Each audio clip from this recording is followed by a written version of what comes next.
farmer, and this is a dairy farm primarily.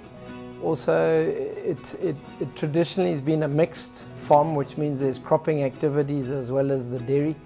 But I'm actually refocusing the whole farm into being purely a milk production farm, and all the crops grown will be done to feed the cows. I use it mainly for banking and just communicating with people in Harare. It saves you can do a lot of business on the internet through emails. Just get a whole lot of information done before having to go into Harare, and obviously the banking, getting that done without having to go and stand in bank queues and that.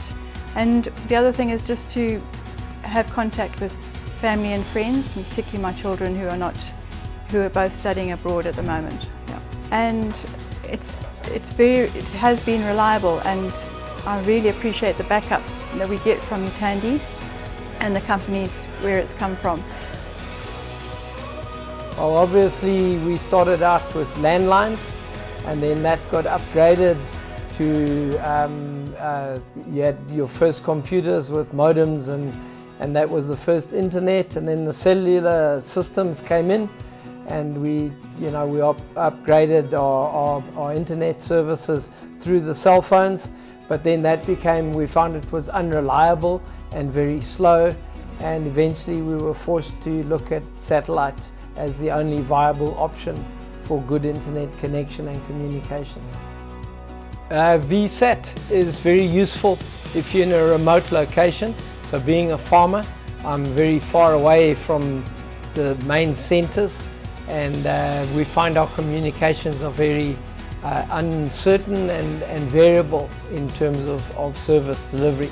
By going to satellite, obviously we have direct communications which are independent of the nearest urban centres, and that's particularly useful for us.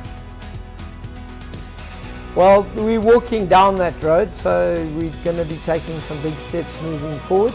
Obviously the buzzword in agriculture is precision farming, and to be precision farming you've got to have information. Information is key.